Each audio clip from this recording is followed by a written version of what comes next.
Bien, vamos a ver la programación orientada a objetos. Nuevamente tenemos el contenido, la introducción, vamos a hacer un concepto de clases y objetos, característica de la PO, encapsulamiento, herencia y polimorfismo. A lo que ya han visto ya, eh, pueden no recordar algunos conceptos, algunos temas. Por ejemplo, antes de tocar la programación orientada a objetos, vamos a ver la programación estructurada. Una programación estructurada parte de un diseño de arriba abajo o también de forma jerárquica. Por ejemplo, el lenguaje, tenemos un lenguaje de algoritmos,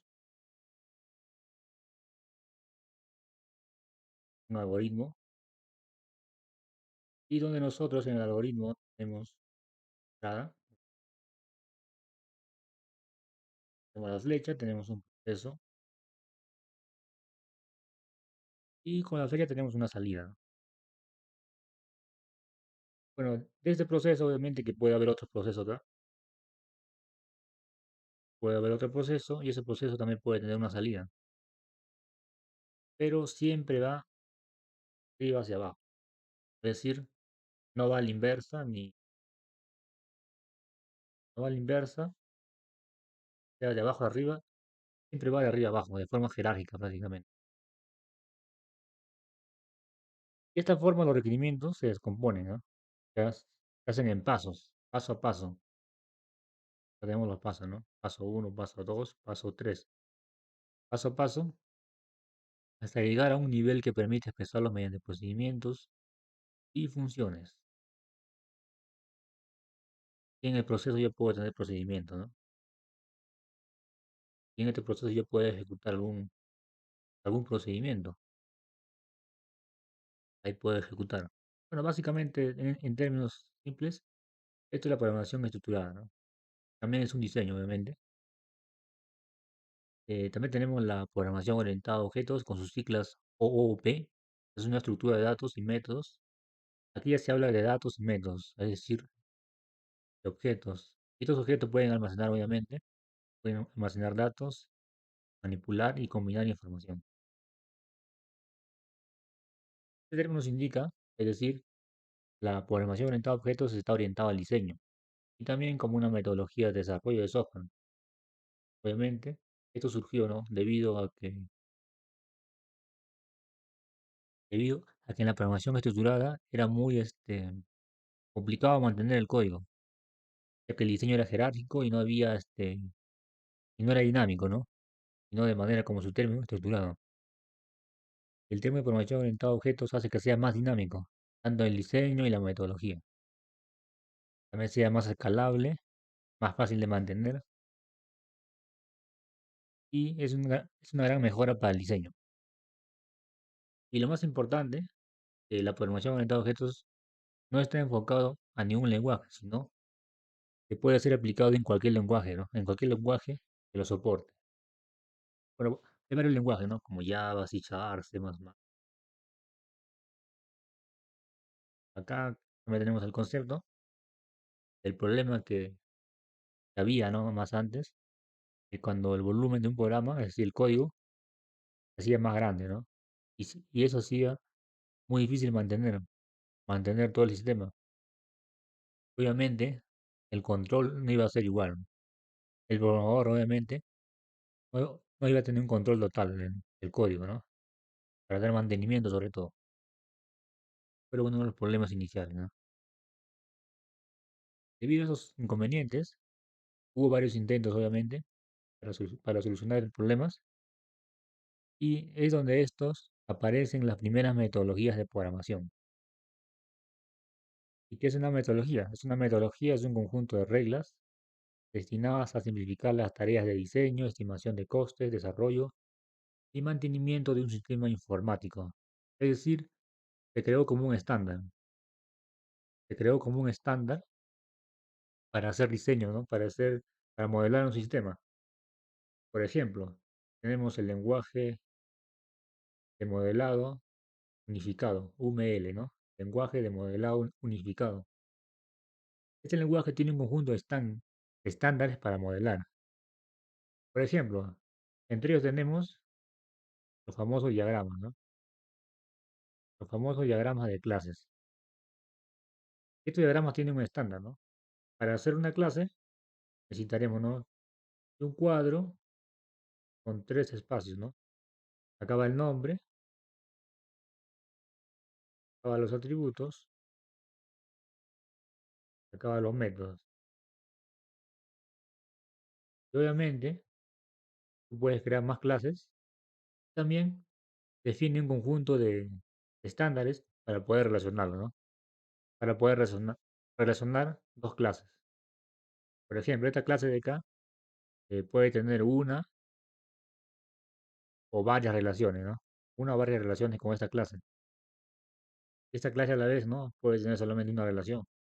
Así se define un conjunto de estándares para diagramar un sistema. Prácticamente se convierte en una metodología, ¿no? Una metodología que tiene un conjunto de reglas destinadas sobre todo a simplificar las tareas de diseño. Es decir, ya tenemos, como tenemos un estándar ya, cualquier programador lo va a entender, obviamente, ¿no? Te vas a otro lado y sigues el mismo estándar, vas a entender de qué trata, ¿no? El desarrollo del diseño. Y esto hace que los costes obviamente disminuyen, tanto el desarrollo y el mantenimiento de un sistema informático. Bueno, obviamente, para hacer esos diseños, lo más conveniente es utilizar el software, como dije acá, el software UML, por ejemplo. El software UML, tenemos, por ejemplo, el Rational, también tenemos el ArgUML, puede haber un montón de softwares, pero todos siguen el mismo estándar, siguen el mismo estándar UML. O sea, todos siguen el mismo lenguaje prácticamente. A eso se refiere con KIs, y nos permiten una elaboración estructurada y documentada de los sistemas informáticos. Acá tenemos la panorámica, tenemos Java, Delphi, todos son lenguajes orientados a objetos, obviamente, ¿no? C++, yo acá agregaría, ¿no? C Sharp, PHP, Python también. Tenemos una evolución, obviamente la programación orientada a objetos tuvo una evolución, ¿no? No surgió de la nada. Por ejemplo, Java también tiene su origen, obviamente, por los años 90, ¿no? Cuando un grupo de programadores decidieron, obviamente, hacer mejoras, obviamente, al código de C++, hasta el código de C++, ¿no? Ahí sube Java. Y la ventaja que tenemos, uniformidad, y flexibilidad.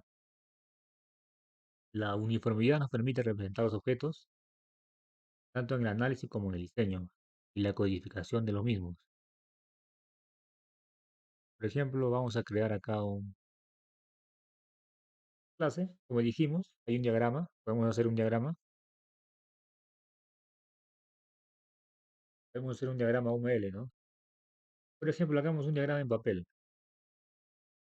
Diagrama en papel,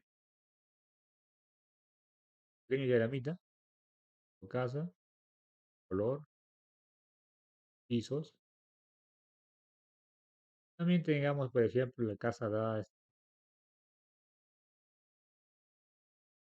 a 1 metro de la casa, por ejemplo,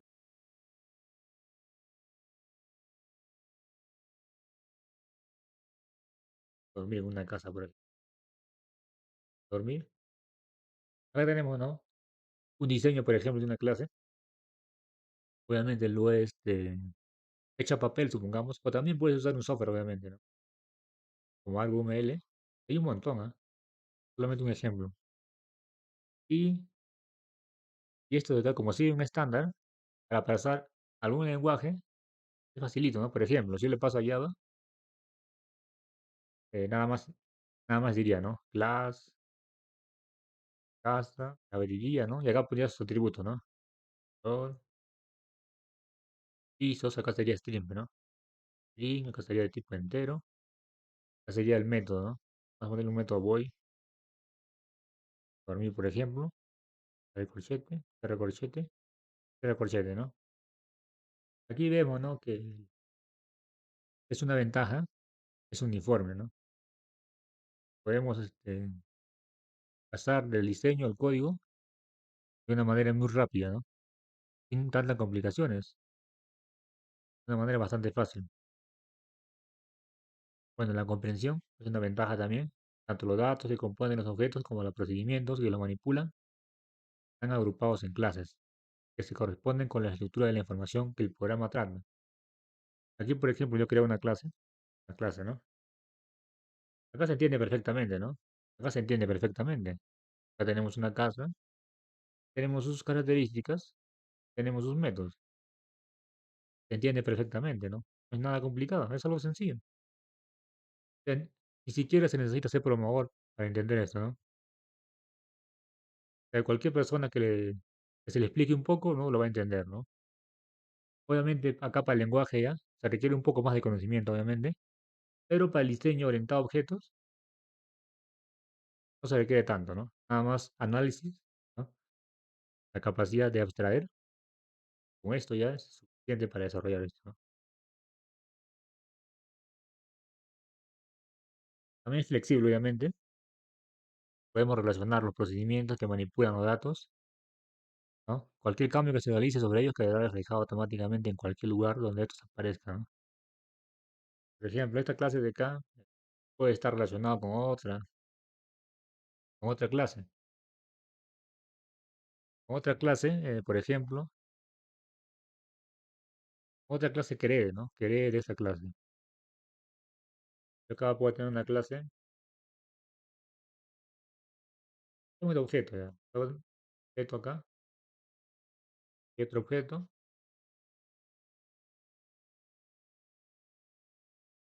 Vamos a diferenciarlos porque tienen el mismo color, ¿no? Ya, ahí tengo dos objetos, obviamente, ¿no?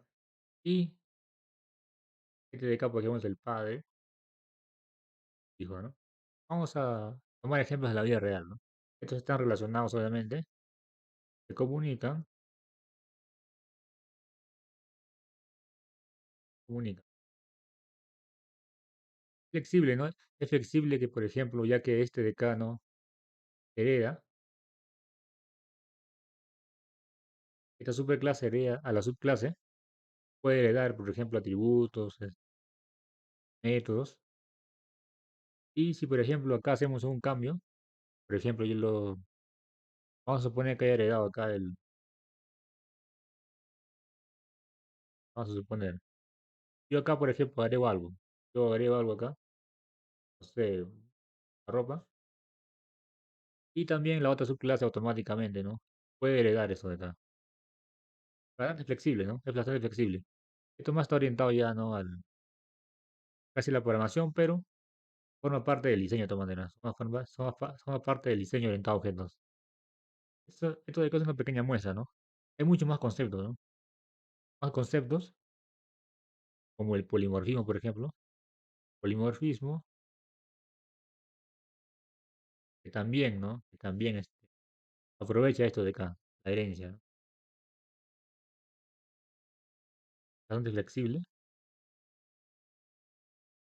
también es estable, obviamente, dado que nos permite un tratamiento diferenciado de aquellos objetos que permanecen constantes en el tiempo sobre aquellos que cambian con frecuencia. Permite aislar las partes del programa que permanecen inalteradas en el tiempo. Y también es reusable, ya que la noción del objeto permite que programas que traten las mismas estructuras de información reutilicen la definición de objetos empleados en otros programas. Vamos a ver un ejemplo de estos dos conceptos. Un ejemplo bastante claro, ¿no? Yo, por ejemplo, acá creo mi clase acá, el archiconocido, ¿no? El archiconocido persona, atributos, solamente le voy a poner uno, ¿no? Puede tener más, obviamente. Y un método, por supuesto, un método. Por ejemplo, esto de acá es una clase, ¿no? Yo tengo una clase, yo puedo crear objetos de esta clase, ¿no? Como esta clase persona, prácticamente puedo crear varios objetos del tipo persona. Persona uno, persona 2, persona 3, obviamente, ¿no?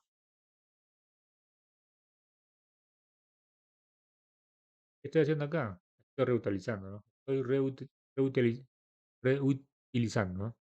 La misma clase para crear N objetos, ¿no? Puedo crear más objetos obviamente, ¿no?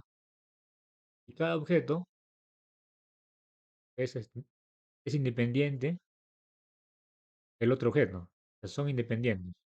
¿Sí? Si yo quiero, lo relaciono obviamente, ¿no? Si yo quiero, este objeto de acá lo puedo relacionar con este objeto si yo deseo, ¿no? Y si quiero que permanezca aislado, de la misma forma, ¿no? Yo lo puedo mantener también aislado. Esta es una de las ventajas también que tenemos, ¿no? Las ventajas, la estabilidad, la reusabilidad. Pero vamos a ver algunos conceptos ya de clases y objetos. Cuando hablamos de clase, normalmente lo podemos comparar con una plantilla, ¿no? Podemos hacer una comparación con una plantilla o un prototipo que define características y comportamientos, propiedades y métodos.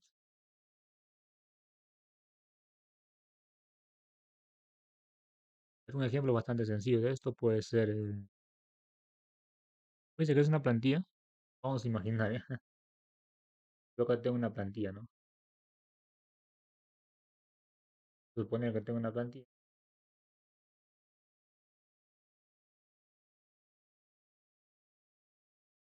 en este caso una plantilla, ¿ya? En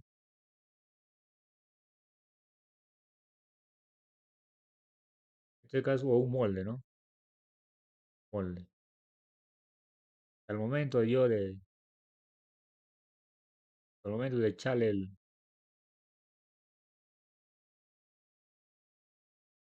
molde, ¿no? En este caso un molde, al momento de yo puedo crear ese molde, obviamente, varios muñecos. Bueno, acá se ve diferente, pero la idea es que sean lo mismo, ¿no? Es diferente. El ejemplo nada más. Ejemplo solamente. El ejemplo nada más. Para que me pinte todo eso tiene que estar cerrado. Ya que hay aberturas. Hay aberturas. Y gracias a esta plantilla o este molde, yo he podido crear varios objetos, ¿no? Estos de acá ya son los muñecos, ya. Muñecos a partir de la plantilla del molde, ¿no? Muñecos a partir de la plantilla y del molde. Prácticamente en la programación de objetos lo podemos comparar, ¿no? Esto como clases, esto como objetos, ya. Como objetos, ¿no? Y obviamente que esta clase de acá, yo acá puedo definir, ¿no? Yo en esta clase puedo definir, por ejemplo, quiero que sea eh, de 30 centímetros de alto, ¿no? Y también puedo definir, por ejemplo, eh, que sea delgado, por ejemplo. Sea delgado. Y también, si es un muñeco, le puedo agregar un sonido, ¿no? Por ejemplo, que cante o reproduzca algo. Yo lo puedo definir en esto de cada plantilla, lo puedo definir, ¿no? Y automáticamente los objetos nos van a heredar, ¿no? De altura van a tener una altura y también van a tener una canción, ¿no? Van a heredar de la plantilla, obviamente, ¿no? A eso se refiere, ¿no? Con los atributos y con los métodos. Bueno, un objeto ya es una instancia, ya. El proceso de, el proceso de hacer de crear los objetos se le llama instancia. Instancia, ¿no? La programación orientada a objetos se le llama instancia. Al proceso de crear los objetos, ¿no? Se le llama instancia, recuerden esto. Se llama instancia. Bueno, y ahora cómo creamos en Java esto de acá. Ya en Java, esto de acá es bastante sencillo. Si ustedes tienen a la mano el ID, a la mano tienen el ID, sencillamente que van a crear un archivo, ¿no? Un archivo Java, por ejemplo, persona, Java, esto es un archivito, y acá en el ID, ya en el ID, ¿no? Simplemente ponen class, el nombre de la clase, obviamente, nombre de la clase y abrir corchete y cerrar corchete. Esto de acá ya es la clase en Java, ya. Es Java prácticamente. Java, ¿no? Ahí está. Y se crea una clase en Java, ¿no? Sencillo. Class, nombre, abre corchete y cierra corchetes. Concepto sencillo de propiedades y métodos, como dijimos ya, de propiedades y métodos. Aquí prácticamente ya tenemos ya el clase. Ya sabemos que la clase es una plantilla, ¿ya? Y eso lo dividimos en tres partes, ¿no? Lo vamos a dividir en tres partes. Tres partes esenciales con diferentes. Por ejemplo, esto de acá viene es el nombre. Esto de acá son los atributos. Y por último son los métodos. Se divide en tres partes. Nombre, atributos y métodos. Atributos ya sabemos que son características, obviamente. Son características como nombre, apellido, ¿no? Son sus características. Y como métodos puede tener varios, ¿no? Puedo poner solamente leer, ¿ya?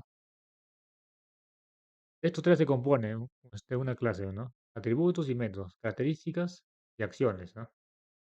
Y las acciones que le dan vida. Las propiedades o atributos también representan el estado de un objeto o la clase. Y los métodos representan el comportamiento de un objeto en la clase. Clases, bueno, una declaración es siempre una clase. Sencillito, ¿no? Ya sabemos cómo crear una clase ya. Java.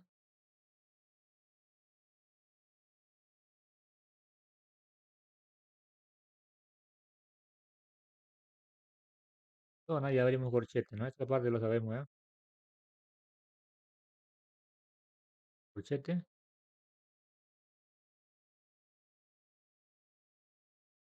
Y empezamos a poner los atributos, ¿no?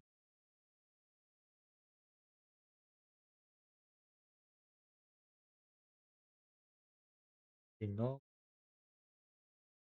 sin apellido. Y también tenemos los métodos, obviamente, los métodos. Abre corchete y cierra corchete los métodos. Ah, tenemos básicamente la estructura de un código Java simple, ¿no? Para ejemplificar, ¿no? El método y la clase cuando creamos. Tenemos un ejercicio, crear la clase, ¿no? Nombre, propiedad, o también atributos se le conoce, y el método.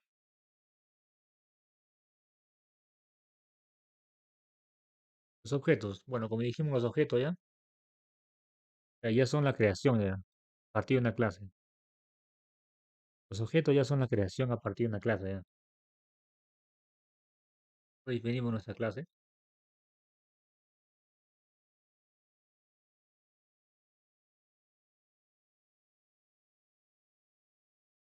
tenemos nuestra clase, está definido ya, está el nombre, está el atributo y está el método. Sencillamente puedo crear mis objetos, ¿no? A partir de esta plantilla. Acá estoy creando tres objetos, este que se llama, por ejemplo,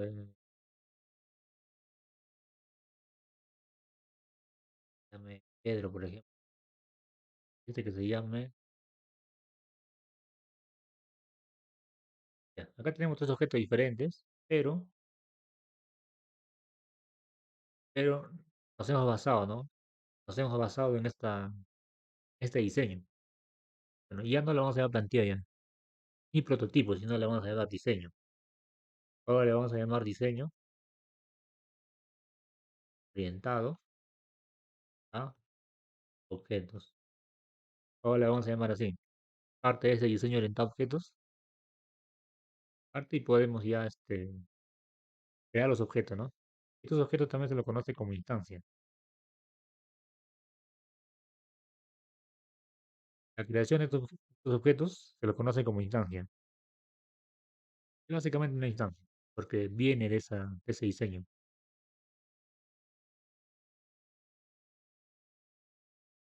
El estado de un objeto cambia de acuerdo a los métodos que le son aplicados. Nos referimos a una posible secuencia de cambios de estados con comportamiento del objeto. Claro, cada objeto puede tener diferentes comportamientos, ¿no? Por ejemplo, acá tenemos leer, y este de acá puede tener el comportamiento de leer noticias, por ejemplo. Puede tener el comportamiento de leer noticias. En cambio, Juan puede tener el comportamiento de leer las farándulas, por ejemplo. Puede leer las farándulas, ¿no? O sea, cada sujeto es independiente. María, por ejemplo, puede leer una novela, por ejemplo. Novela. De cada objeto utiliza el método leer, ¿no? Como vemos, cada objeto utiliza el método leer, pero no necesariamente tienen que leer lo mismo, ¿no? O sea, pueden ejecutar acciones diferentes, pero basado en el método, obviamente. A eso nos referimos con el cambio de estado, ¿no? De los objetos.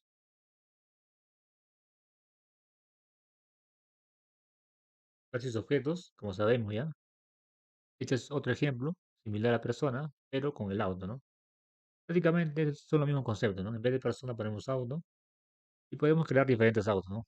Tanto de colores, puertas, número de llantas, etcétera. La estructura de un objeto. Bueno, acá ya sabemos ya que parte del diseño orientado a objetos. A esto se le llama instancia. Prácticamente el objeto se va a componer, ¿no? Se va a componer del diseño, ¿no? Nombre, del atributo y del método. Esos tres se va a componer.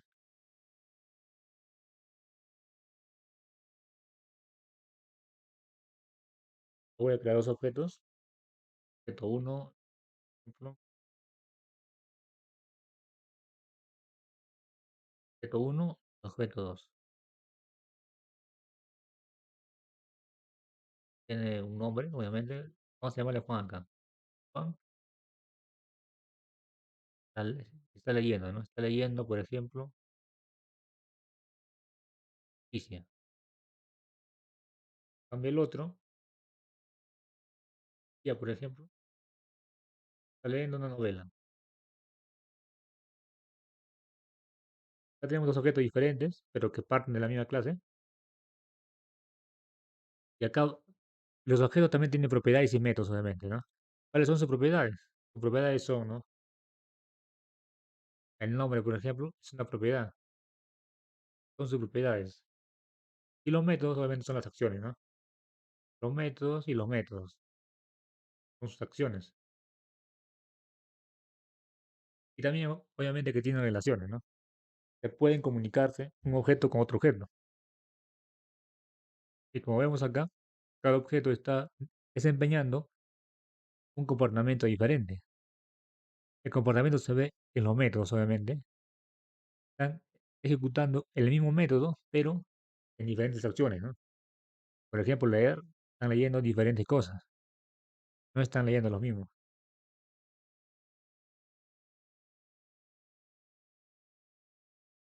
Las relaciones en la estructura de un objeto nos permiten que el objeto se inserte en la organización, o sea, en el sistema, en el diseño del sistema, y están formadas esencialmente por punteros a otros sujetos.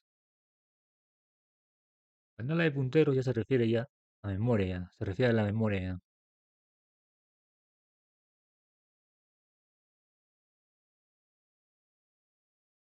Ejemplo, yo en la memoria ya tengo, yo por ejemplo digo, este objeto de acá es igual, ¿no? Es igual. Yo digo que este objeto de acá es igual al objeto de acá, ¿no? Que ambos son iguales, yo digo. Yo digo que ambos son iguales, entonces,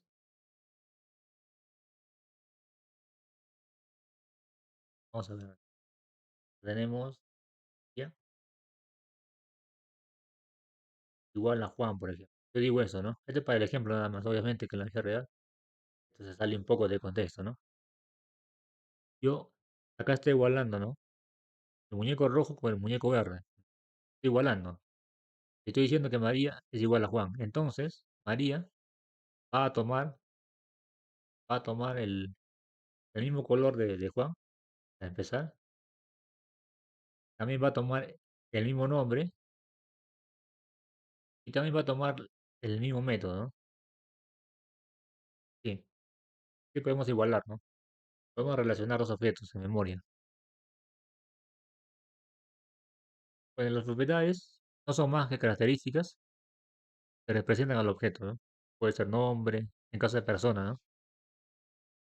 Y obviamente esas propiedades pueden ser heredadas a otros objetos. Esto de heredar ya hace más referencia ya a la herencia, obviamente. Ha- Hace referencia a la herencia. Yo, por ejemplo, acá tengo un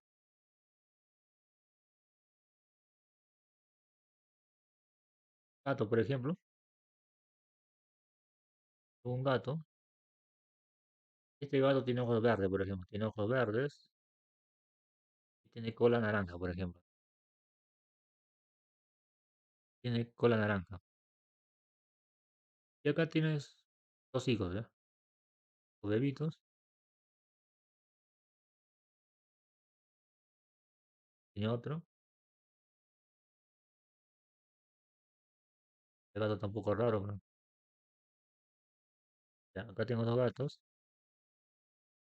Este hijo de acá ha heredado ojos, pero no ha heredado la. Se mete gato, tiene ojos azules, por ejemplo.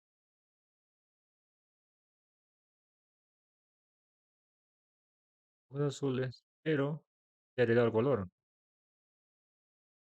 Ha heredado el color del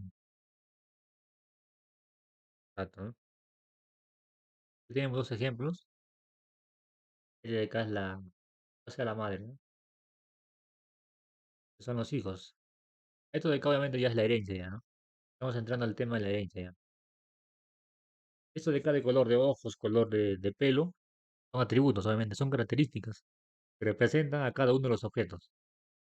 Como vemos, tienen características, pero el objeto también puede heredar esas características a sus hijos. Acá, por ejemplo, está heredando el color de los ojos, y acá está heredando el color del pelo, por ejemplo. Ese mismo concepto también se aplica en la formación orientada a objetos, ¿no? Cuando son heredadas a sus descendientes, en la organización se refiere al diseño, obviamente, al diseño con los demás objetos. Y los métodos, obviamente, son las acciones, ¿ya? Que puede realizar el objeto. Y normalmente estarán incorporados en forma de programas, o sea, de código. Es decir, las acciones lo tenemos que programar, obviamente, ¿no? Acá en el diseño, solamente se hace el diseño, obviamente. Aquí no se programa nada. Aquí el gato, por ejemplo, eh, maulla, creo. El gato maulla, por ejemplo. Y eso de acá, los gatos pequeños también van a maullar también, ¿no? Van a heredar eso. Van a heredar, obviamente. El mismo comportamiento. Van a heredar. A través de sus descendientes. También están los mensajes. Un mensaje ya es una solicitud a un objeto, ¿eh? Para invocar uno de sus métodos. Un mensaje, por lo tanto, contiene el nombre, el método y los argumentos del método. Por consecuencia, la invocación de un método es solamente una reacción causada por el hecho de recibir un mensaje. Esto solamente es posible si el método es realmente conocido por el objeto. Un método invoca un objeto invoca un método cuando una reacción al recibir un mensaje. Bueno, esto está más orientado ya a la programación, ¿ya? Cuando nosotros creamos un objeto, ¿no? Por ejemplo, esto está más orientado ya a la programación. Obviamente que en el diseño se puede solamente graficar, ¿no? Puede graficar, pero en la programación ya tenemos que, como su nombre dice, tenemos que programarlo, ¿ya, no? Esto de acá es,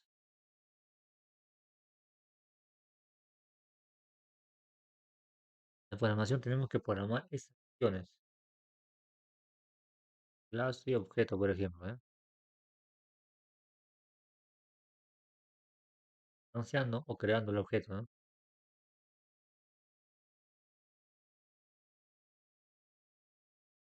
La clase tiene un nombre, me refiero al atributo. También tiene una acción que es área. Yo cuando creo el objeto, yo puedo crear el objeto, ¿no? Puedo crear el objeto simple, ¿no? Un objeto simple.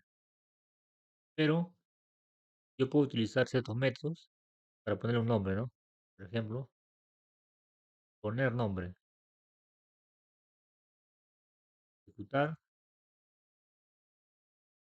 dar, caminar. Bueno, el concepto de acá está más orientado ya al encapsulamiento, ¿ya? El encapsulamiento, que vamos a ver a continuación, ¿no? Yo puedo ejecutar, ¿no?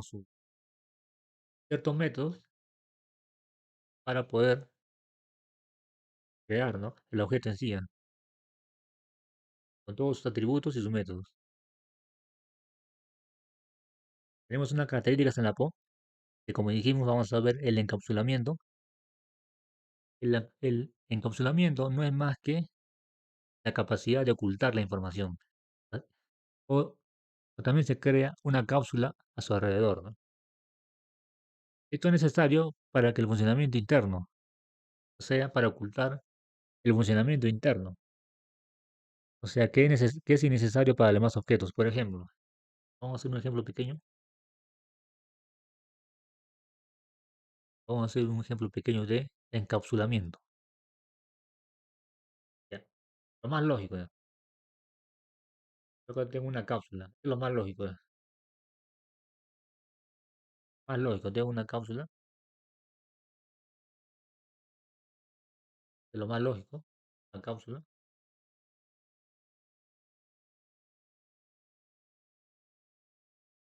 Una cápsula que lo usamos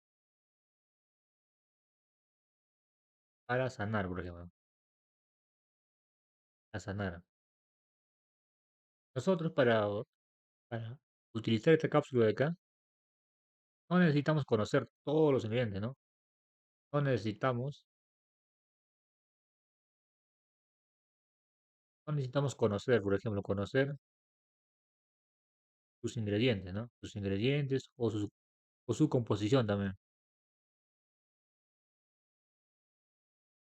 No necesitamos conocer sus ingredientes o su composición. Solamente nos tomamos y ya, ¿no? Porque sabemos que nos va a hacer bien, ¿no? Así de simple. Lo que hace acá los farmacéuticos o químicos que desarrollan esta cápsula, ocultan, ¿no? Ocultan todos los componentes químicos dentro de la cápsula. O sea, a nosotros nos importa poco saber, ¿no? Nos importa poco saber la composición química, lo que hay adentro, ¿no? Solamente nos interesa que nos sane, por ejemplo. Algo muy similar también podemos hacer en la programación orientada a objetos. Podemos ocultar la información. Por ejemplo, el conocido clase persona, archiconocido clase persona, que lo más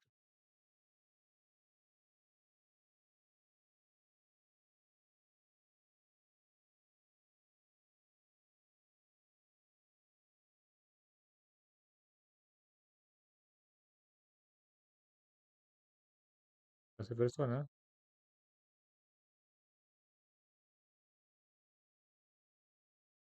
el archiconocido clase persona. Yo acá tengo sus atributos, ¿no?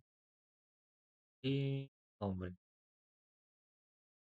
Acá tengo un método. Dividimos el método, ¿eh? No nos concentremos en los atributos. Otro atributo más, tengan apellido. Ya, yo acá tengo la clase persona, dos, dos atributos. Ya. Aquí, así como está, la información no está encapsulada. No es público acá. La información ahorita es pública, ¿no? Yo puedo crear un objeto directamente de acá, ¿no? Directamente de acá.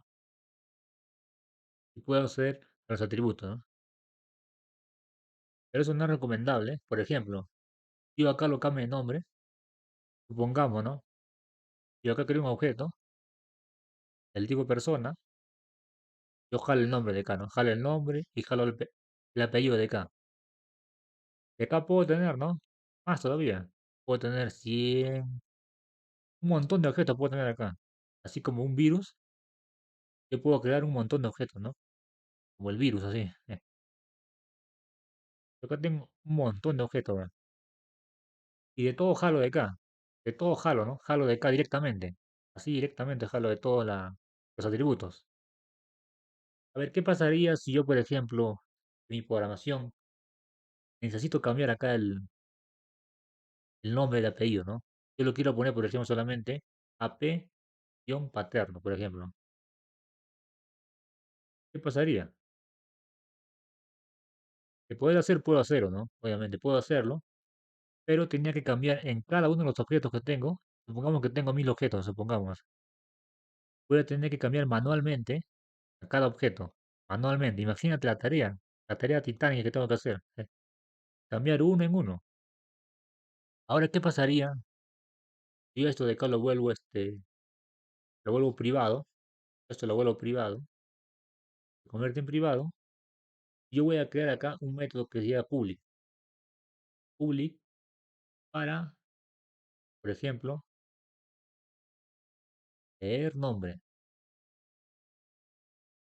Yo voy a crear un objeto leer nombre y también creo mi objeto leer apellido. ¿Qué pasaría si hago eso de acá? Leer apellido, dame public, y y este leer nombre, jala de acá obviamente, ¿no? Jalo de acá, y leer apellido, también jalo de acá, no hacia acá. Ya. Pero a los objetos, en vez de, en vez de jalar de ahí, solamente jalo de los métodos de acá, ¿ven? Estos métodos de acá solamente jalo a cada uno de los objetos. Hay 1000 objetos. De acá jalo, ¿no? Ya no desde directamente de acá, sino desde los objetos.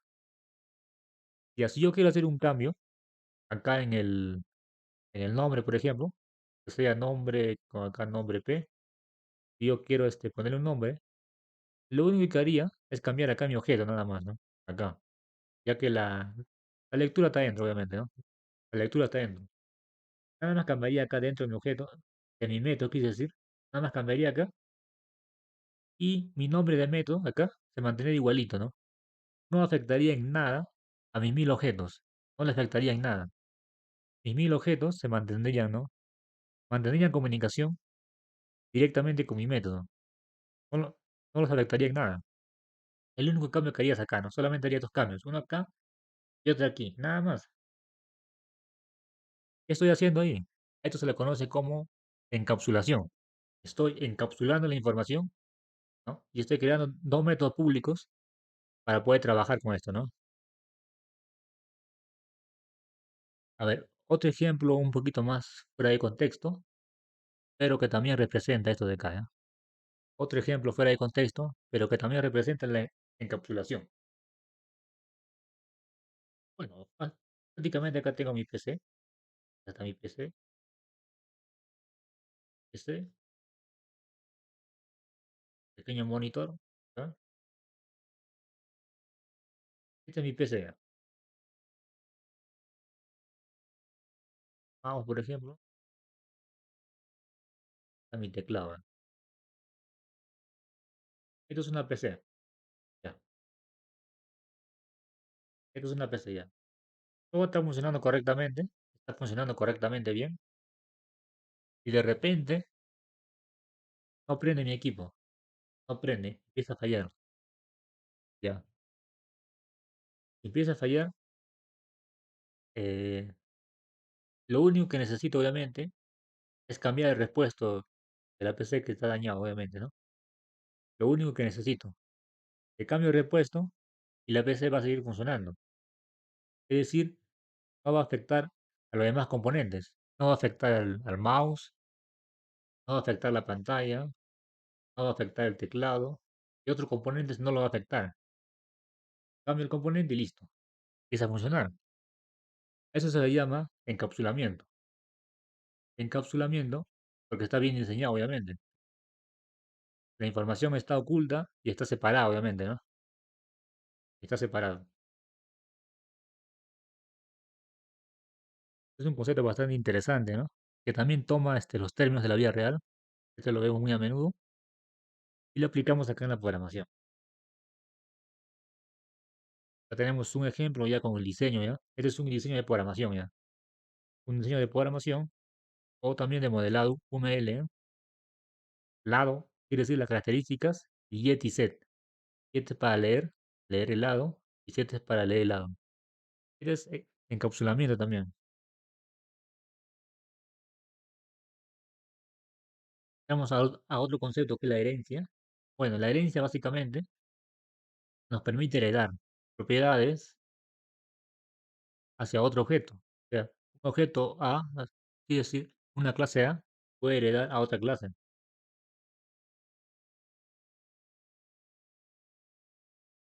O se heredan. Y por ejemplo, acá tengo la clase persona. Vamos a ver con clases. Nombre, apellido, por ejemplo.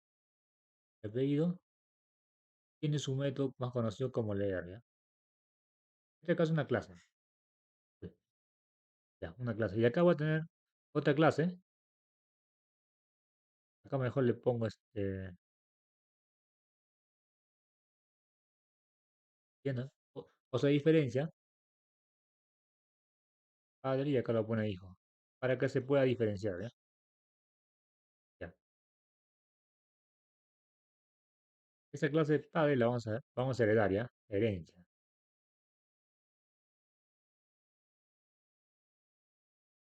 Heredando la herencia. Ya. Esta clase de hijo cuando hereda va a tener acceso a nombre, ¿ya? Va a tener acceso a nombre. Directamente desde acá. Va a tener acceso a apellido también. Y también va a poder heredar sus métodos, obviamente. Va a heredar sus métodos. Y aparte, la clase de hijo, adicionalmente puede tener también otros atributos, ¿no? Por ejemplo, el teléfono. Y acá también puede tener otros atributos. Por ejemplo, caminar. Adicionalmente, ¿no? Pero lo demás, como nombre y apellido, y leer, lo ha heredado, ¿no? Lo ha heredado. Esto es básicamente la herencia. Esto básicamente consiste en la herencia de clases, donde puede heredar tanto atributos y métodos. Es decir, la clase hijo, al heredar, va a tener acceso, ¿no? Va a tener acceso.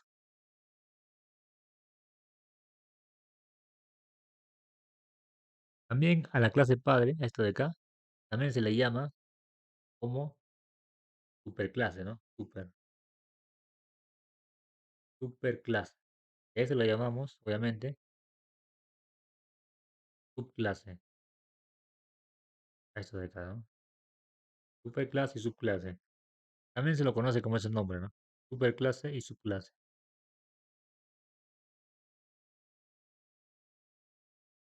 Bueno, las herencias, la superclase también son llamadas clase padres, exacto. Y las subclases pueden ser llamadas también clases hijas. O también lo podemos llamar clases derivadas. Por supuesto que también se puede heredar de una subclase, haciendo que esta clase sea la superclase de la nueva clase. Esto conduce a una jerarquía de relaciones. Bueno, sencillamente, este hijo que está acá, este hijo que está acá, también puede heredar a otro hijo, ¿no? Ah, supongamos que se convierte en abuelo. Abuelo, este se convierte en padre, ¿ya? Y este padre te da un hijo, ¿no? Te da un hijo. Básicamente, la herencia va a continuar, ¿no? Abuelo a padre y de padre a hijo. También va por ese camino, obviamente, en la herencia. También existe la herencia múltiple. Bueno, la herencia múltiple no es más que, no es más que puede haber varios padres a un solo hijo, ¿no? Por ejemplo, la herencia múltiple, lo que me he visto es la herencia simple, pero también puede haber la herencia múltiple. El concepto es lo mismo, solamente clases padres, puede haber uno, dos, puede haber más superclases padres, ¿no? Que van a heredar, o puede haber varios, a una subclase hijo, ¿no? Esto es básicamente la herencia múltiple. Puede haber varios clases padres que heredan a un solo hijo, ¿no? Esto es básicamente la herencia múltiple. También tenemos las clases abstractas. Bueno, las clases abstractas, mediante la herencia nosotros podemos forzar a una subclase para que se ofrezcan las mismas propiedades de sus superclases. Por consecuencia, los objetos de una subclase se comportan como los objetos de la superclase. Algunas veces tiene sentido solamente describir las propiedades de un conjunto de objetos sin saber el comportamiento real de antemano. Por ejemplo, hemos estado viendo el ejemplo. Acá teníamos clase padre con su atributo, por ejemplo, nombre, y con su método leer. Tenemos esto de acá,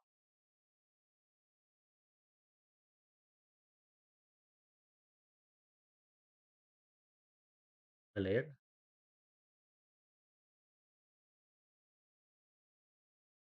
Acá tenemos clase hijo, que va a heredar de acá, ¿no? Va a heredar el nombre, va a heredar leer. Pero este hijo de acá, ojo, este hijo de acá no está obligado, ¿no? No está obligado a utilizar los atributos de la clase padre, ¿no? No obligado, ¿no? No está obligado a utilizar sus atributos ni sus métodos. No está obligado. Pero nosotros, en el diseño, en la programación, sí podemos que sea obligado. Para eso existen las clases abstractas. Por el simple hecho de poner abstract en la clase padre, por ejemplo, yo le pongo abstract al atributo nombre, entonces va a estar obligado a la clase hijo a querer eso de acá. Va a estar obligado. Si yo pongo abstract. De la misma forma, si yo pongo acá en el método leer abstract, yo digo que este método sea abstracta, entonces la clase hijo va a estar obligado. Va a estar obligado a heredar eso de acá. Mientras tanto, no están obligados a heredar, ¿no? A eso se refiere con las clases abstractas. Pero una clase A se llama clase abstracta y es usada solamente como una superclase para otras clases, exacto. La clase A solamente especifica propiedades, no se usa para crear objetos, y la clase derivada deben definir las propiedades de clase A. Las clases abstractas nos permiten estructurar nuestra gráfica de herencia. Sin embargo, nosotros no deseamos realmente crear objetos a partir de ellas. Solamente queremos expresar características comunes de un conjunto de clases. Bueno, acá hemos visto un concepto de las clases abstractas, pero también las clases abstractas, y aparte de eso, la clase abstracta solamente lo declara nada más. Solamente lo declara. La persona, que le ponga abstract acá, abstract nombre, ¿no? Solamente lo declara y queda. Abstract leer, ¿no? Solamente lo declara y ahí queda, ¿no? No hace nada más. Pero la clase hijo, acá, la clase hijo, cuando va a heredar esto de acá, cuando va a heredar, va a tener que implementarlo, ¿no? Le va a tener que decir, por ejemplo, nombre es igual a Juan, ¿no? Va a estar obligado a que se implemente, ¿no? Leer, por ejemplo, leer. Leer puede abrir acá, puede ser, por ejemplo, periódico, ¿no? La clase abstracta, o los métodos o atributos abstractos, solamente se escribe nada más. Pero la que hereda, la clase hijo, está obligado a implementar eso de acá, ¿no? Está obligado a que se implemente, a que le dé una acción a todo eso, ¿no? Acción. Eso se refiere, ¿no? Y las clases abstractas nos permiten estudiar nuestra gráfica y ley. Exacto. Acá tenemos un diagrama, ¿no?, de herencia. Acá tenemos la clase figura con sus atributos posición y sus métodos calcular área y mover. De figura, nosotros podemos sacar, ¿no?, cuadrado, un círculo y un triángulo. Es decir, estos de acá vienen a ser las clases hijas. O también las clases, o también las subclases, ¿no? Las subclases que heredan. Por ejemplo, acá, automáticamente, cuadrado, círculo y triángulo está heredando posición, posición X, posición Y, está heredando automáticamente calcular área y mover también. Automáticamente lo está heredando. Y muy aparte de eso, cuadrado tiene sus propios atributos, que es lado, ¿no? Es propio de cuadrado ya. Círculo también tiene su propio atributo, que es radio. Triángulo tiene su propio atributo, que es base por altura. Es decir, no están obligados acá a que tengan los métodos de figura. Si se fijan bien, no están obligados, pero sí lo pueden utilizar. ¿Qué pasaría si yo pongo figura abstracto? Si yo pongo figura abstracto, cuadrado, círculo y triángulo van a estar obligados a usar sus atributos y sus métodos. Ahora vamos a ver el concepto de polimorfismo. También es un pilar importante de la programación orientada a objetos. El polimorfismo, o también se le conoce como sobrecarga de operadores, es una nueva característica aportada por la programación orientada a objetos. Esta propiedad indica la posibilidad de definir varias operaciones, con el mismo nombre, diferenciándolos únicamente con los parámetros de entrada. Dependiendo del objeto que se introduzca, como parámetro de entrada se elegirá automáticamente cuál de las operaciones se va a realizar. Vamos a ver un concepto sencillo de polimorfismo, pequeño conceptito. Por ejemplo, yo acá tengo clase fruta. Los atributos no lo voy a definir ya, nada más la clase. Obviamente tiene atributos acá y tiene métodos, ¿no? Tiene atributos, tiene métodos. No lo voy a definir. Ya, de esa fruta, yo puedo sacar, por ejemplo, naranja, puedo sacar una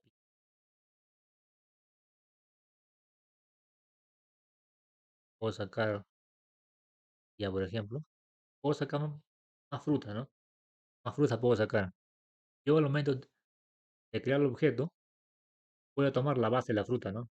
Voy a tomar la composición de la fruta y voy a crear obviamente la que le corresponde, ¿no? Si es sandía, naranja o piña.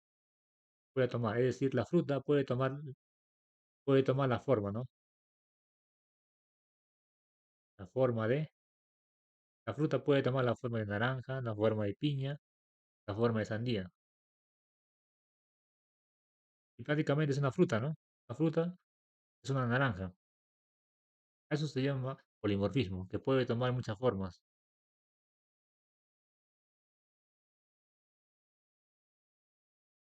Acá tenemos un ejemplo de polimorfismo, de figura, calcular área.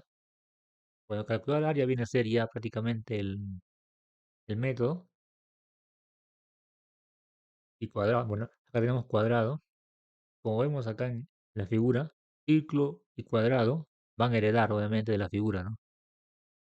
Prácticamente la herencia y el polimorfismo están muy relacionados, ¿no? Están muy relacionados. Acá la figura va a tomar la forma de cuadrado y la forma de círculo también. Van de la mano, tanto el polimorfismo y la herencia. Trabajan juntos prácticamente. Muy bien, si tienen preguntas pueden hacerlo. O también pueden visitar mi página web para encontrar mis servicios y los trabajos que hago, ¿no?